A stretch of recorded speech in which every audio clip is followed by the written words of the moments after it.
What's up, everybody? Welcome back into the episode of The Lawyer You Know. And today we're going to be breaking down day 7 of Brian Walshe's trial, where we got in-depth analysis of DNA, how it works, how it's taken, how it's moved around and put in different tubes, and how they figure out whose DNA it is to the quintuplin million zeros.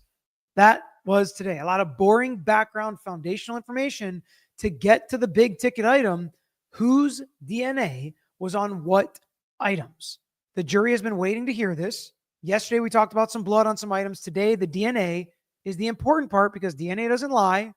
And then we have to start determining how did the DNA get there? And you can make a lot of reasonable inferences from this evidence. That's why it's so incredibly important for the jury to understand that it's reliable, that these are basically expert witnesses that are giving them every step of the way as to how we know what we know in this case and the evidence that the Commonwealth is going to argue to this jury in closing arguments. So let's get to it.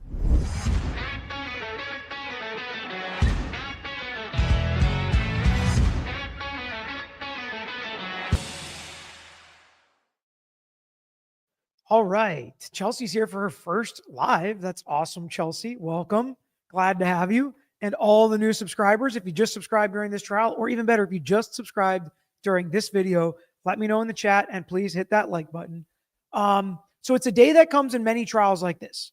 It's usually not many watchers' favorite days. It's not my favorite day either, but I have had to do this in a couple cases. Not a ton, right? Because a lot of these I've been defending, but when I was prosecuting, I did have to do some technical witnesses like this sometimes. I usually would try not to do them or have somebody else do them, but you have to do them. They're very boring, but they can kind of fun. And you get different witnesses, different personalities. You can ask some different nuance, but generally, witness after witness after witness came and testified that this was the item they tested. This is what they got DNA off of. This is how they test for DNA. This is how they make sure they do it right and they check all the boxes.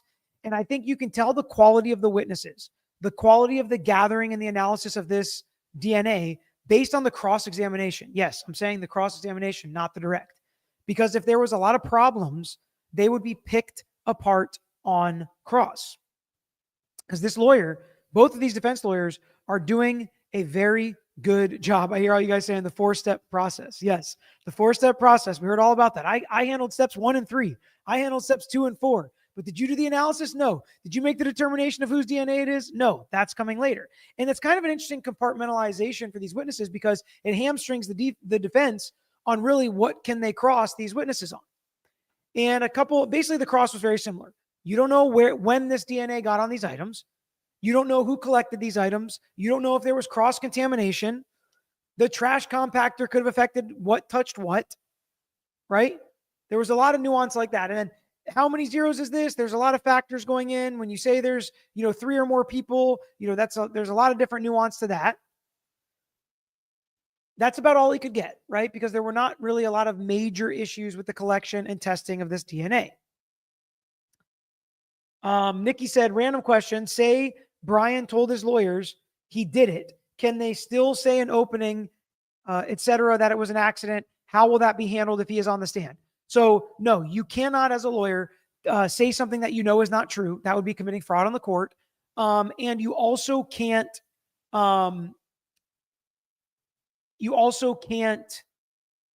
ask him questions to answer in a way that you know is going to be a lie. Right? If he tells you, you can still cross-examine witnesses. You can still have a third-party culprit. You can still say, well, they didn't prove it, or there are holes in it, or they violated his rights. There's a lot of arguments you can still make, but usually telling a lie from Brian Walsh's mouth is totally inappropriate and could be sanctionable. You could lose your bar license potentially if you're telling things to the court. That's why sometimes you'll see defense lawyers withdraw from cases and sometimes give the judge a wink, wink, like I can't perpetrate a fraud on this court. Or if the client wants to take the stand and lie, we'll just do it as, let him take the stand and let him give a narrative. And we've seen that happen in some cases. There was something else I was going to say. Oh, somebody said, from EDB to LYK, Peter, did you catch the gift cards were on as just creepy? Yeah, the last witness of the day, which I guess we might as well knock that witness out first. It was more shopping for Brian Walshe, at home goods, getting carpets and rugs and mats and stuff to seemingly replace what got messy with blood. Yes, Robert Tellis was one that was a narrative defense, I think probably for that reason. But yeah, he did have more shopping, more home goods, more just strange behavior from Brian Walshe, but also the behavior of somebody that didn't seem to be in shock and frantic and trying to figure out what happened to his wife. He was pretending to find out where she was, but never did he actually freak out and try to figure out what happened to her. To me, that's really good circumstantial evidence when you're going to go with that as your theory. And you're going to say he freaked out, didn't know what to do. So where did he go? He went to Google. And what did he Google? How to get rid of her and get rid of all the evidence that she was ever there and pretend like he was looking for her. Not, what do you do if somebody's passed out and you wake up in the morning? How can you tell if somebody's had a heart attack? What's the quickest way to get EMS to your house? I don't know. Those would have been more normal searches, in my opinion, if what he was saying is the truth. Mary, welcome to all the new subscribers here today and the new members. Eve, welcome to the membership crew. We've got some really fun stuff coming up for the members in 2026. It's going to be very different than what we did in 2025. I'm really excited. Glowing Turnip. Why would he need to destroy evidence on the ceiling with dismemberment? I can only think of victim being alive to produce that arterial. So, and that's another question we haven't really gotten answered yet, is when she died, how she died, if she died or by natural causes, would this much blood still be in play? I don't really even know how to ask that question or what the answer would be. I would assume replacing the ceiling from blood spatter. There was some discussion of blood spatter today. That's possible. From chopping up, could get blood splatter. We learned a little about blood splatter in the Alec Murdaugh case as well. So yes, there was a lot of background foundational witnesses, which is something you have to do. You can't blame the prosecutors for that. And then we heard from the home goods witness. There was also some indication for the judge about the schedule of the trial we will get to. But we are going to listen to a little bit, right? We're not going to listen to all day for sure. It's not what we do on this channel. But we do recap so that anybody that doesn't watch the trial still gets the vibe of the day from our clips. So we're going to show you some clips of them going through and actually saying this item, which is the slipper, which is the hacksaw, which is the hacksaw handle, right? Blood spatter, not splatter. Okay. All of the grammar police. Okay. All right. Splatter, spatter. But we're going to go through and hear whose DNA was there. Was Anna's there? Was Brian's there? Was it not? Was there a third person? That is all in today's clips. Francis said, Peter is great and the chat is very friendly. I'm glad you're here. The chat is really the best part of the crew here, honestly. So enjoy it. Mix it up in there with them. Everybody likes to disagree and debate respectfully, kindly. It's how we learn. Okay, let's take a listen. That is a sample of an interior of dark gray slippers found in bag number 4 at 300 4th Street. So we're starting with the slippers, and you'll get the vibe of kind of what they do. And once we hear her explain it a couple times, I'm going to skip the quintillion % chance of it being Anna Walshe. And what was the DNA profile result for this item? This DNA profile was interpreted as a mixture of 3 contributors, including male DNA. And were you able to come to a conclusion about the comparison to the known profile of Anna Walshe? Yes, the DNA profile from this item is at least 270 million times more likely if it originated from Anna Walshe and 2 unknown individuals than if it originated from 3 unknown, unrelated individuals. This provides support for inclusion of Anna Walshe to this profile. Meaning Anna Walsh's DNA was on the slippers. Now, for some of these, you would expect both of their DNA to be on clothing items that were already in the house, right? Problem is, we saw the pictures of the slippers. They looked bloody. The defense has tried to lay the foundation, doing the best they can of this stuff could have got cross-contaminated, or when it was in the dumpster, or in the trash compactor, it could have been cross-contaminated because we kind of saw they look like bloody slippers. But slippers is not really that surprising that their DNA would be on it. If it was that alone, you could explain that away, but we'll keep listening because it's not that alone. So what does that mean? So the statistic we report is known as a likelihood ratio. The first part of this is determining what the DNA profile is. In this case, the DNA profile is a mixture of 3 contributors, meaning that the profile that was observed on this item came from 3 individuals. In this profile, when we do a comparison, we compare the characteristics at each of these 26 locations to see if the profile that is on Anna Walshe's profile matches those or is consistent with the ones that are observed in the DNA profile. And through the statistical analysis, what we learned is that it is at least 270 million times more likely to observe this DNA profile if it originated from Anna Walshe than if it did not, and two other individuals than if it originated from 3 unknown unrelated individuals. The likelihood ratio is a statistical calculation that shows us how likely it is to observe a DNA profile given two propositions. One, that the person would be included in the DNA profile, or the other, that the person is excluded or not included in the DNA profile. And the value of that likelihood ratio can tell us which of these propositions is more likely to observe this DNA profile given either of these propositions. So how do you calculate the likelihood ratio? That is calculated using a software known as STRmix or StarMix. And in that software, we use calculations that we derive from the general population of how common or rare certain characteristics are at these 26 locations observed. And we use that in the general population in the US, and we use that information to calculate the likelihood ratio. Can you explain when you said this was a mixture of 3 contributors? So that just means that the DNA profile that we observed at these 26 locations, what I observed is that I would see DNA from multiple people, in this case, 3 individuals. We receive half our DNA from our mother and half from our father. So we would expect to see for a single source profile or something coming from one person would either have one characteristic or 2 characteristics at each of these locations. In some of these locations, I saw 5 or 6 characteristics, which means that there's at least 3 people here in this mixture. So as we're going to listen to this, okay, because we are going to listen to a little bit of it, not too much. Bartigal said, I understand they need to be precise when telling the jury their conclusions, but there has to be a better way. I agree. And here's what I think the better way is. After you do all this garbage, okay, you do all the precise stuff and language. And that's why one of the things I really try to do in my presentation, in my career as a trial lawyer, is dumb it down for myself, because then maybe if I can understand it, the jury can too. So after all of that, I would say, so statistical probabilities based on all the numbers you explained, Anna Walshe's DNA was on these slippers, and she could say, it is statistically a match for Anna Walshe. Yes, whatever. They can give the technical answer, but I make sure that my question says that very simple answer after I summarize every single time she gives this big, long answer. I actually thought this was easier to follow than some DNA experts, and some of the times I've heard it. But I do agree with you that this is about as complicated of a way as you could say anything.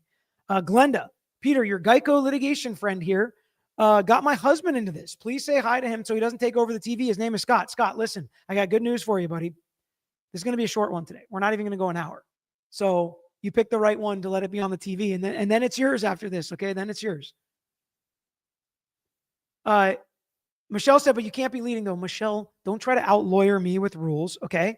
You are allowed to ask a summary question at the end when the answer is like this. So is what you're saying this? She can say, no, you've got it confused, or yes, that is. And then she's not going to give just a yes or no answer. She's going to say, yes, it's statistically probable that it's Anna Walshe on there. And her answer will still differ from my question, because my question will be the simplified version of the explanation. You're absolutely allowed to do that. Were you able to come to a conclusion about the comparison to the known profile of Brian Walshe? Yes, the DNA profile from this item is at least 12 quintillion times more likely if it originated from Brian Walshe and 2 unknown individuals than if it originated from 3 unknown unrelated individuals. And this provides support for an inclusion. What is a quintillion? Quintillion provides support for inclusion. So what do we have on the slippers? We've got Brian Walshe and Anna Walshe. No surprise there. is 1 followed by this provides support And then I love how she explains what a quintillion is. for an inclusion. What is a quintillion? Quintillion is 1. The way I've handled these in the past is I'm like, that sounds like a lot. So does that mean you're pretty sure? And then they'll answer the question again in a way that's like, that's not how we answer it. We don't say pretty sure. But again, sometimes you can add some levity to it. I know these are very dark subjects, but when everybody's head is kind of spinning and a jury can get kind of lost in it, sometimes you can bring them back in to be like, that sounds like a lot. It sounds like a pretty big number. Does that mean you're pretty sure it's Anna Walshe's DNA on this? Something like that. That's how I like to do it. Followed by 18 zeros.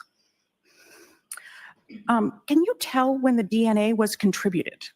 I cannot, through the testing that we do, we cannot determine when or how the DNA was deposited on it. And it's like, yeah, that could have been the slippers she was wearing last week. She could have cut her toe and put it in the slippers, whatever, and made that stain. I don't know. There's a million different ways. the slippers, again, are not as big of a deal to me as, like, I don't know, the hacksaw or the Tyvek suit, which is one of the creepiest, things we see, which these items he purchased after she disappeared and was gone and nobody had seen her. So it's not like these were household items that they both would have been using while they were living at the house. That's what's so important. That's what I would try to be really, really focusing on. Maria, hello from beautiful Pinellas Park. Yeah, but why throw away slippers if they weren't bloody? So I get what you're saying, and obviously that makes logical sense. What I'm also telling you is what the defense is trying to argue and what arguments the defense does have and what we have to leave open the possibility to. That doesn't mean that that's a reasonable doubt. Samantha said, theory after today. He pushed her, she hit her head, and he panicked. He went to dismember her with a kitchen knife, realized that was a no-go, and went on a shopping spree with the help of Google to get, tools. I think that's a very plausible explanation. But that would not necessarily be a first-degree intentional homicide. It could be. But that leaves things open for interpretation. Evidence item. Does DNA have to be contributed at the same time? No, it does not. Meaning Anna's could have been contributed one day and Brian's another day. Moving to item 9-27.3.1. Can you tell me what that item is? That was a sample from stain A on the exterior top left of the gray slipper, bag number 4 at 300 Forest Street. And can you tell me what's the DNA profile result for this item? This DNA profile was interpreted as a mixture of 2 contributors, including male DNA. And spoiler alert, we'll skip this one. It was Brian and Anna Walsh. Let me jump ahead just a little bit till we get to the Tyvek suit. And from a shoe, it could be if there's a biological process that's deposited on there, that biological fluid could contribute DNA, or more typically for clothing and shoes, it would be from skin cells that are from wearing that shoe multiple times. Do your results tell you what type of cells these came from? No, they do not. And do the individuals have to contribute the same type of cells? No, they do not. One of the things that could cause a mix. So we'll get there eventually. Timestamp's not perfect. Racer Girl said, how do we get to first degree? I'm scared to ask because y'all are crazy smart in here. No, this is not a place where we're afraid to ask questions. Somebody told me the other day that they started a group based on disagreement and how it's bad when all you do is disagree. And you have to have the foundation that you agree with. I think he was talking about a church. So you obviously have to have a foundation of what you believe truth to be. And in this channel, we promote disagreement, respectful disagreement, debate, conversation, but we hold to the truth.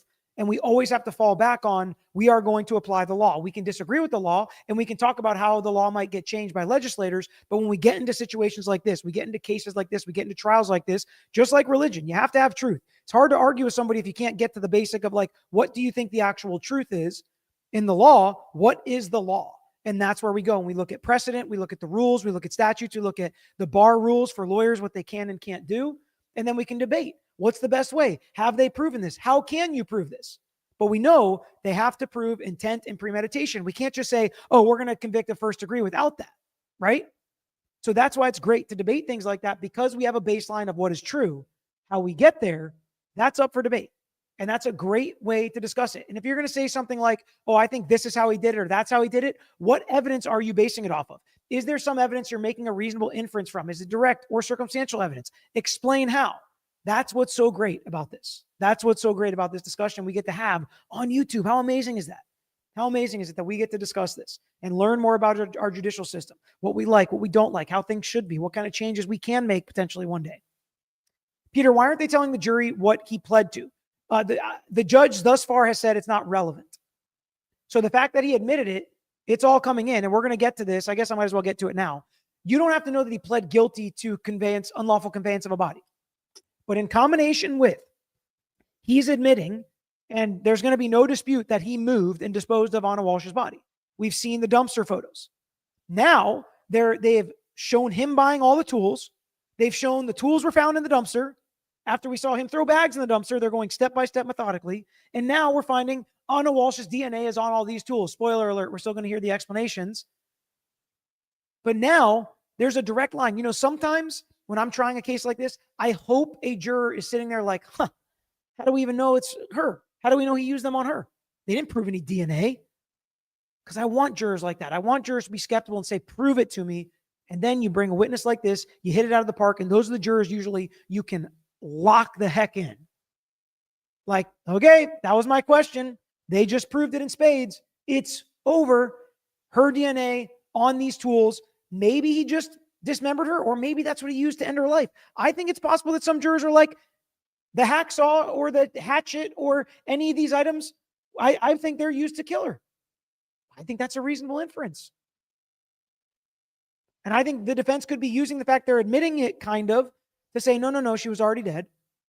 But why not? Why couldn't that be how he ended her life? I don't know. Of DNA profiles is if there's different types of cells from different individuals that are contributing to the same evidence item. Yeah, I agree. I think that's why he was trying to use the gift cards, which is why they showed how the gift cards were purchased, et cetera, et cetera. Good pickup, Bishal was. What is item 9-32.1.1? That is a sample of an interior sleeve cuff of a Tyvek suit that was found in bag number 6 at 304th Street. Here we go. The Tyvek suit and other items purchased after she died. How would her DNA just end up on that? I mean, obviously, we don't know exactly when she died, but all the last contact she had with anybody was December 31st. And what was the DNA profile result for this item? The DNA profile for this item was interpreted as a mixture of 3 contributors, including male DNA. Were you able to come to a conclusion about the comparison to the known profile of Anna Walshe? The DNA profile from this item is at least 4.8 nonillion times more likely if it originated from Anna Walshe and 2 unknown individuals than if it originated from 3 unknown unrelated individuals, and this provides support for an inclusion. And were you able to come to a conclusion about the comparison to the known profile of Brian Walshe? Yes, the DNA profile from this item is at least 100 trillion times more likely if it originated from Brian Walshe and 2 unknown individuals than if it originated from 3 unknown unrelated individuals, and this provides support for an inclusion. So when you say things like this provides support for an inclusion, is that standard language that you're using? Yes. And standard language for whom? So Lori said, they haven't proven dismemberment to me. Where's all the blood? I mean, listen, this is why reasonable minds can differ and jurors can differ. I think I don't know how they haven't proven dismemberment. I don't know if I've ever seen better proof of dismemberment personally. I guess if you had all the body parts there. Did they pull the car data like they did with Karen? I'm not sure. It could show where he disposed of the body. If not, when it started, practice to pull the data. When is it standard? I don't know if they did, but they have him in his car, in his video camera, throwing trash bags in like a million different dumpsters. And then they also explained how some of those dumpsters were already hauled away. Some of those dumpsters were, hauled away before they could actually get what was in them. And he kind of threw everything in different places. So, I mean, I guess if you're saying they haven't proven it, that's fine. I mean, I think we can still discuss it. Michelle said, haha, I would never try to outlawyer you, Peter. No, I welcome it. I welcome it. Iron sharpens iron, right? If they don't put any lighter charges, they would choose first degree, I think. I tend to agree. This jury is not going to let him walk away from this. They're not going to know what his sentences are, if anything, because he might not even be sentenced by that time for these other charges. I don't think they're just going to let him walk away, if you want my honest opinion. Doesn't circumstantial evidence be proof of premeditation? It can be, Lori. It can be. But if you are saying you see that there is some evidence of premeditation, what is it? That's what I'm asking. Captain Rhett, thank you for gifting 5 Lawyer You Know memberships. The standard language for forensic DNA analysis in general, and then at our laboratory, we've adopted this language as part of it. Many laboratories would use very similar language. What is item 9-32.2.1? Sample from stain A of the exterior left pant leg of the Tyvek suit from bag number 6 at 304th Street. And is this the same Tyvek suit that we just discussed previously in 9-32.1.1? Yes. And what was the DNA profile result for this item?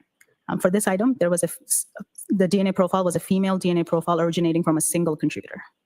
And were you able to come to a conclusion about the comparison to the known profile of Anna Walsh? Yes, the DNA profile is at least 30 nonillion times more likely if it originated from Anna Walsh than if it originated from an unknown, unrelated individual, and this provides support for an inclusion.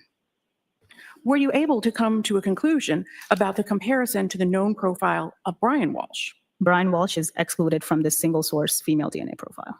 What does that mean? So interesting. So they've found some places on the Tyvek suit just Anna Walsh's DNA, not Brian Walsh's. And by the way, he bought a lot of cleaning materials, searched how to clean blood out of wooden floors, and all sorts of things. And then they got some carpet, some ceiling parts that they're saying he threw it. I mean, there's a lot of circumstantial evidence here. But I'm open to different explanations, how you see it differently. Yellow, sitting behind his mother felt like I was sitting behind Donna Adelson, number 2, today in court. She needs her own DNA profile. Interesting. So you were in court today. What's the vibe like? What's the jury's vibe like? Are they locked in? Do they feel like, they've already made their decision and they're just waiting for this to get over? If you were going to guess what the jury's vibe like, share that with the chat. This case is so bad. I suspect the jury will convict of M1. Is that appealable legally if the defense says that wasn't proven? No. Because you present the evidence, the jury comes to an answer, and you can't just be like, oh, no. They can argue there's no evidence, therefore no reasonable juror could ever come to that. That ain't a winning argument. Because there are cases where I've been like, I don't know. I don't really know if there was enough. But if a juror feels like there's enough, that's the point of people using their brains and having a jury of your peers and having citizens of the United States of America make these decisions. They weigh the evidence and they answer. The only real way you win on something like this is if somebody's in there being like, yeah, we know it's not really, but let's all get together because somebody's paying us and let's convict them of it anyway. If they see the evidence different than you and I do, that's okay. That's legal. That's proper under the law. They have to make the decision, not you, not me, not the prosecutor, not the criminal defense attorney. So the single source DNA profile is probably the easiest ones for us to do a comparison because we should be able to see if the single source profile we have from the evidence matches the one profile we have from our known standard or the reference we have. So when I say somebody's excluded, it means that the two profiles don't match each other. What is item 9-32.5.1? And that is a sample from stain D on the interior right sleeve of the Tyvek suit. And is this the same Tyvek suit as discussed with items 3 and 4 that we previously discussed? Yes. But is this a different stain? Yes. And what was the DNA profile result for this item? The DNA profile was interpreted as a mixture of 2 contributors, including male DNA. And were you able to come to a conclusion about the comparison to the known profile of Anna Walsh? The DNA profile from this item is at least 110 sextillion times more likely if it originated from Anna Walsh and an unknown individual than if it originated from 2 unknown, unrelated individuals, and this provides support for an inclusion. And what is sextillion? A sextillion is 1 followed by 21 zeros. I'm sorry. 21 zeros. Thank you. Were you able to come to a conclusion about the comparison to the known profile of Brian Walsh? Yes, the DNA profile from this item is estimated to be 6 times more likely if it originated from 2 unrelated individuals than if it originated from Brian Walsh and an unknown individual. This provides limited support for an exclusion. Similar to before, the MSPCL DNA unit validation studies have shown that exclusions for the inverse likelihood ratio range of 2 to 1,000 have shown known contributors could be excluded, and adventitious support could be attributed to this conclusion. Azam said, Peter, if, and it's a big if, he's found not guilty of first-degree M charge, what would be the sentence for the counts he pled guilty to? Well, we don't know. The judge would have to make that determination. But it seems as if the judge might not think she can go up to 20 years if he's not convicted of a life felony. So I think they said 10 years was the max. If he's not guilty of first degree and they don't put any lesser included in there, I would expect her to give him the max. That's my opinion. Whatever she thinks the max is. Thank you, Azam, for gifting a Lawyer You Know membership. So what is limited support for exclusion? So it's very similar to the inclusion one I described in our validation studies. We also looked at profiles where since we knew who those mixtures were made of, those individuals, we would compare this to those individuals. And when there's limited reported, mixture would report for an 1,000. 1. This was an unknown tissue that recovered from the Swampscott dumpster. Unknown tissue. I would like to know a little bit more about that. Maybe I missed it and they explained what that tissue was specifically. But unknown tissue found in the dumpster is the next item. Interesting to me. And what was the DNA profile result for this item? This was a female DNA profile originating from a single contributor. And were you able to come to a conclusion about the comparison to the known profile of Anna Walshe? The DNA profile from this item is at least 30 nonillion times more likely if it originated from Anna Walshe than if it originated from an unknown, unrelated individual, and this provides support for an inclusion. Were you able to come to a conclusion about the comparison to the known profile of Brian Walshe? Brian Walshe is excluded from this DNA profile. That was a big one to me. What about you guys? Was that a big one to you? Brian's barber, David Reese. To me, him telling police that I got some of her iMessenger on his phone shows premeditation. He didn't get any messages on his phone. He had to see them on her phone. I think there are multiple ways to look at this evidence, but I definitely think this is one way because I think the judge sees it the same way as you. Susan, thank you for gifting 5 Lawyer You Know memberships, a bunch of new members. I'm excited. I'm really excited about the membership coming in 2026. Really excited. And Ann is a big FSU fan, and to see the membership is a joy. Thank you. So thank you for all of those gifting memberships. That's awesome. So I want to move on now to the next round of DNA testing. What is item 5-1.1? This is a sample from swabs of red-brown stain K on a basement floor in 516 Chief Justice Cushing Highway. And what? Okay, so somebody asked, where's all the blood? I don't know how much blood you're expecting to see. We've seen some in the carpet. We've seen some on the basement floor. Now it was tested. Here we go. Was the DNA profile result for this item? This DNA profile was interpreted as a mixture of 2 contributors, including male DNA.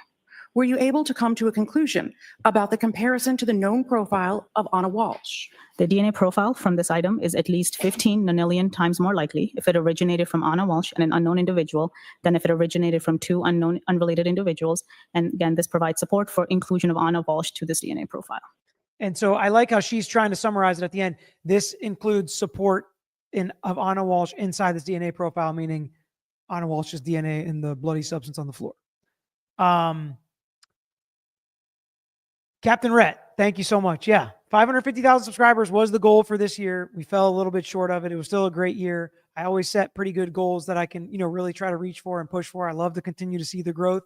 And I also saw some people throwing some other cases that they're talking about. I can't wait to get back into some other stuff as well. I did record a Miss Becky pleading guilty. That was incredibly interesting to me. After I finished recording it, I was like, I wish I would have done this live. So I'm going to either try to be in the chat or find a way to talk to you guys about that as well, even more, to get the interaction of what your thoughts are and what questions you still have, because that's fascinating to me. And I think that Murdaugh case is far from over. But that's tomorrow morning, 8 a.m. So make sure you're subscribed and you hit the reminder bell so you don't miss that. KK said, Peter, can you please clarify what he pled to? I think we have some confusion in the chat, including me, after hearing from other chat. He pled to lying to police officers and unlawful conveyance or moving of a body.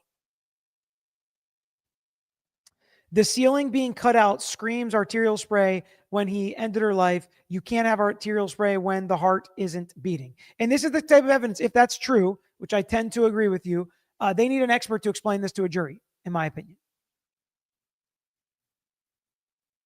Oh, it was a tissue, not biological tissue. Okay, my bad. Like a Kleenex. My bad. Oh, wait, it was human tissue. Hold on. It was a tissue, not biological tissue. Okay, so I see some disagreement in the chat. I don't know what the answer is to that, so I don't know which one I can ratify. Richard said, I feel like the defense already tipped that he strangled her.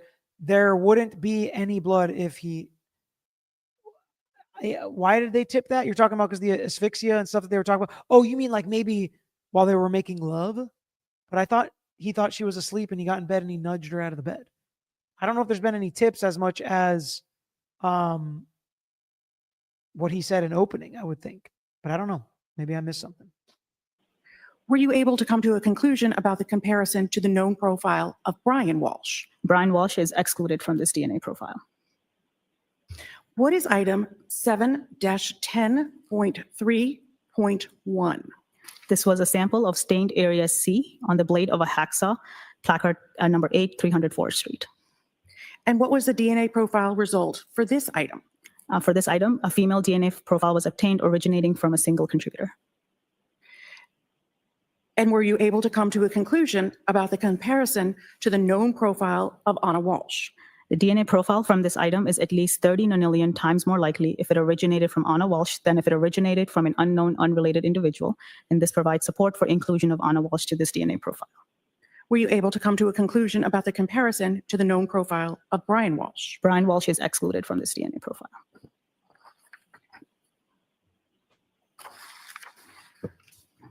What is item 7-10.4.1? That is a sample of the handle of the hacksaw, placard number 8 at 300 4th Street. And what was the DNA profile result for this item? The female DNA profile was obtained originating from a single contributor.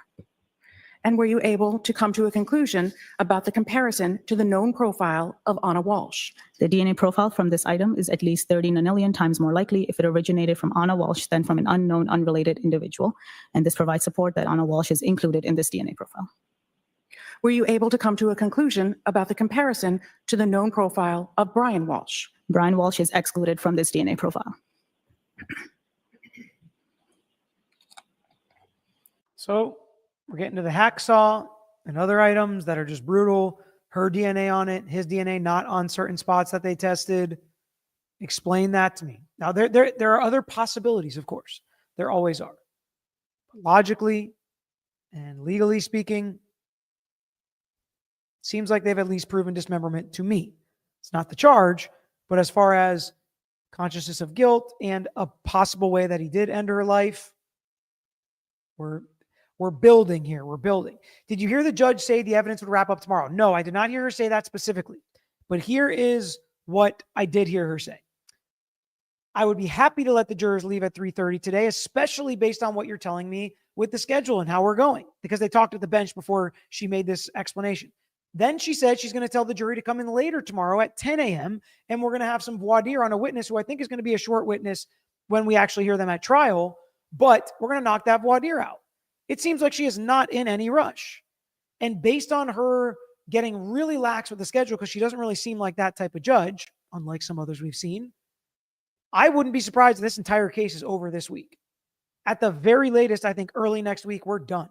We are not getting to the end of next week. I would be shocked if we did.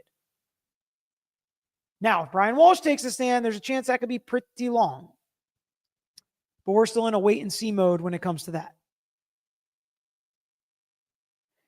The knife looks like he had bleached beyond belief. There's definitely evidence that he cleaned many things. So I don't think that's like a big shocker, right?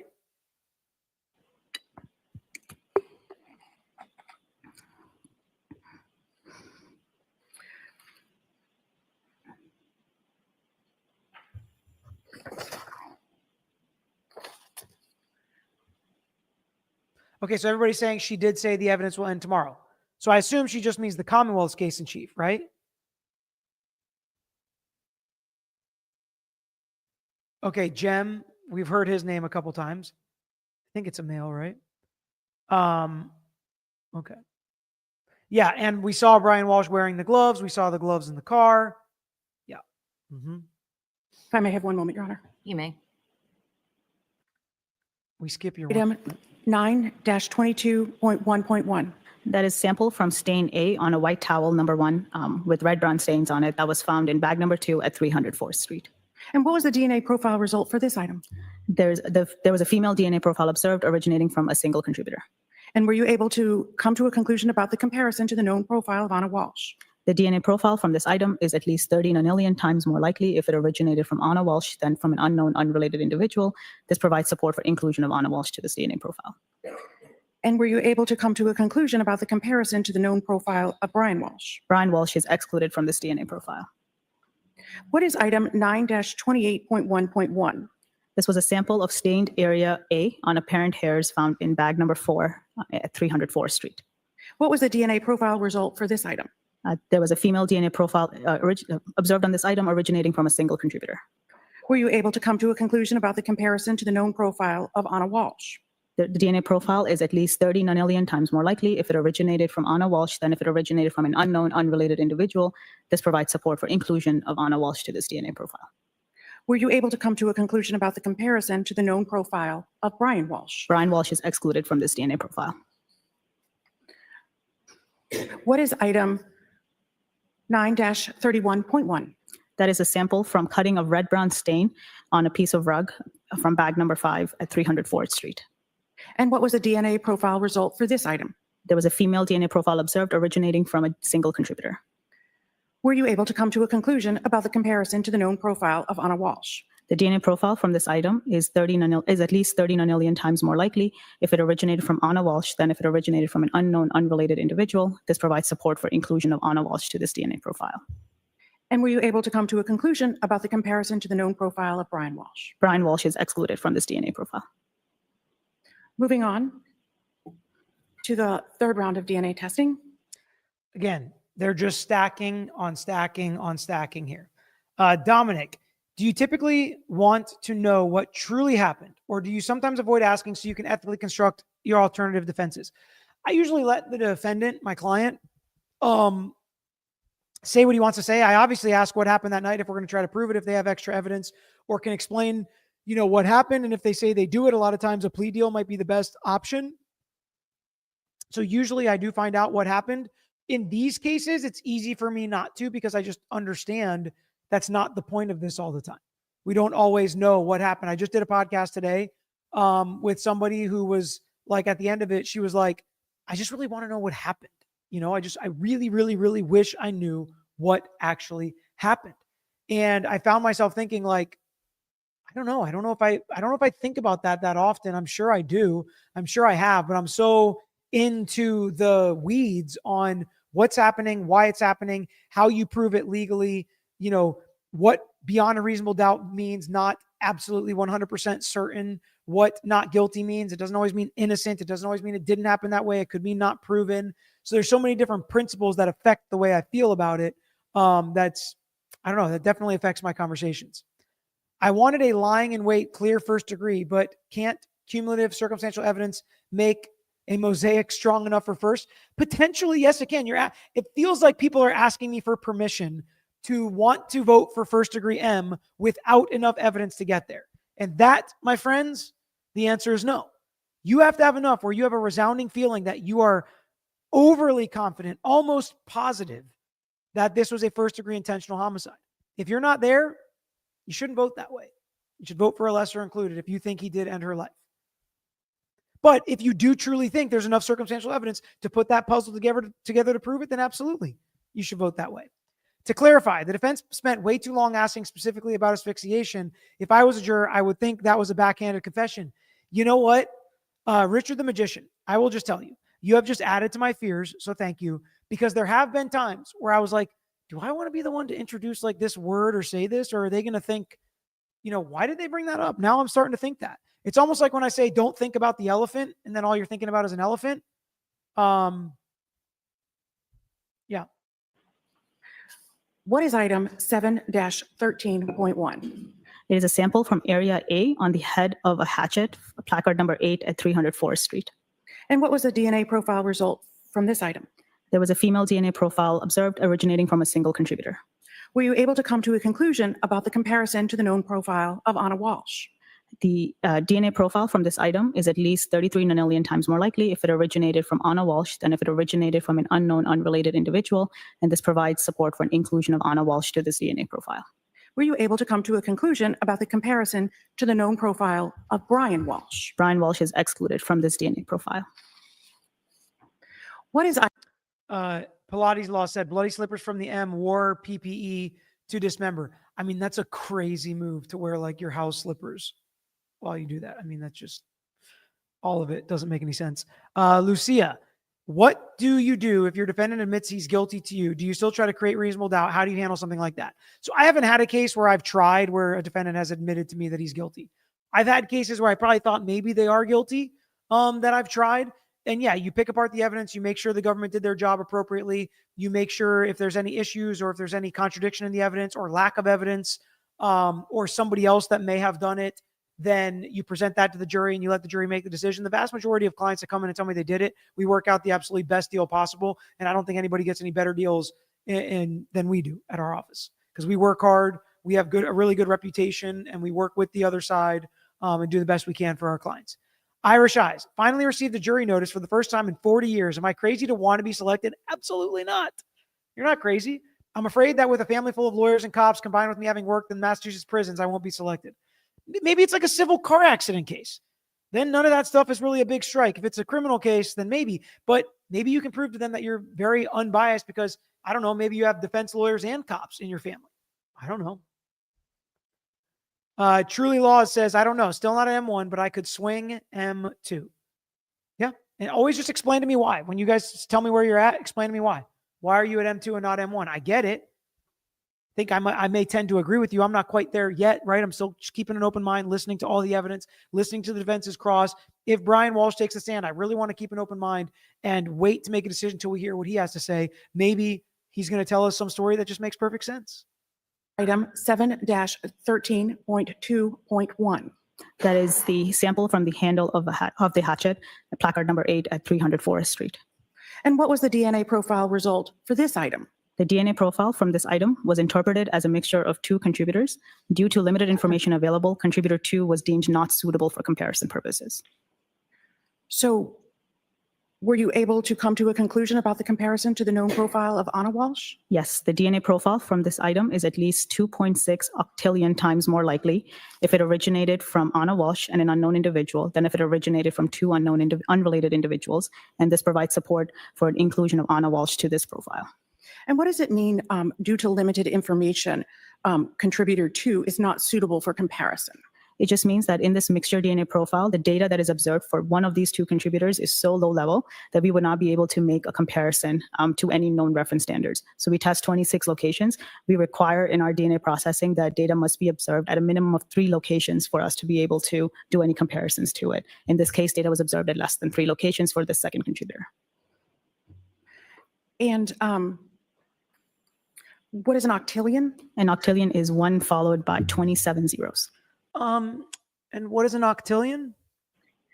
And you said that you were able to provide support for Anna Walshe, but were you able to come to a conclusion about the comparison to the known profile of Brian Walshe? Brian Walshe is excluded from the first contributor that's suitable for comparison in this DNA profile. So what does that mean? So since it's a mixture of 2 contributors and I can only compare one of the 2, that one contributor, the DNA profile shows that it's the likelihood ratio shows support for inclusion of Anna Walshe to this profile, but Brian Walshe is excluded from that suitable for comparison first contributor in this profile.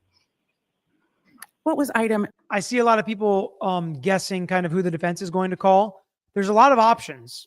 Defense attorneys usually don't call a ton of witnesses, so I don't expect them to have like a week of evidence, maybe a day or 2 outside of Brian Walshe himself. I'm very interested to see who they call because, again, I think they kind of took on somewhat of a burden with their opening statement, and we'll see if they come through with it. The popular bluff. Congrats to the Lady Knowles soccer team, won their 3rd natty in 5 years. Go Knowles. We're a football school. I told you, we're a football school, just not the football you initially thought or that I initially thought. The girls soccer team's always good, always good. 9-20.1. That was sample from stain A on tape with apparent gauze with red-brown stains on it, found in bag number 2 at 300 Forest Street. And what was the DNA profile result for this item?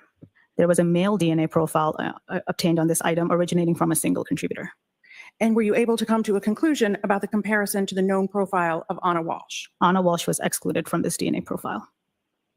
And were you able to come to a conclusion about the comparison to the known profile of Brian Walshe?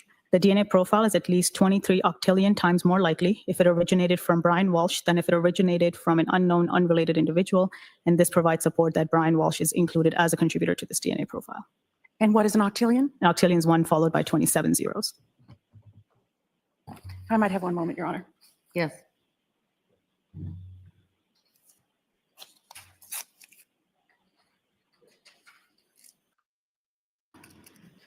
All right. So she's done. We're going to listen to just a little bit of cross, not a ton of it. Somebody just asked, can you define premeditation? Premeditation is just planning something beforehand, is what that means. It doesn't have to be days before, hours before. It could be rather quickly before. I still don't think a reasonable juror will get past not calling 911 for a natural sudden death. I agree. I think that's fair, too. I think that's really fair.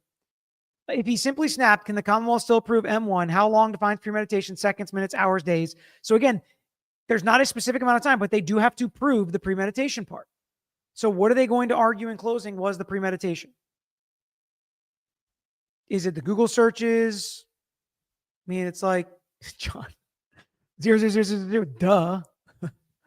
Yeah, they have to prove it is the point. You can't just say, oh, yeah, it's premeditated. There's got to be something, that even evidence that gives a reasonable inference of premeditation. Welcome, OC Headband.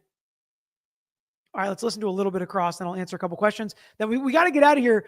I'm going to give myself till 55 minutes because I did tell, was it Scott, the husband that's watching the TV, that it was going to be less than an hour, so I have to be a man of my word. I thought it would be even shorter than this, but the conversation is just too good. You guys are asking too many good questions. Hit the like button if you want us to get to 55 minutes.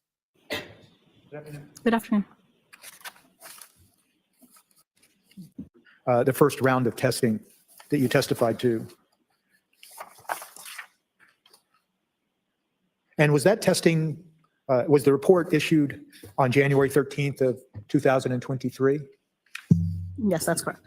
And in the context of some of your answers to the testing results that you told this jury about, for instance, sample 9-27.2.1 at paragraph 1 on page 2, you indicate that it was interpreted as a mixture of 3 contributors. That's correct. Now, as you were explaining that and some of the other conclusions and the results of testing, you used the phrase at least 3 people, correct? That's correct. So when you write this report and you include the phrase, the DNA profile was interpreted as a mixture of 3 contributors, it's more accurate to say the DNA profile was interpreted as a mixture of at least 3 contributors?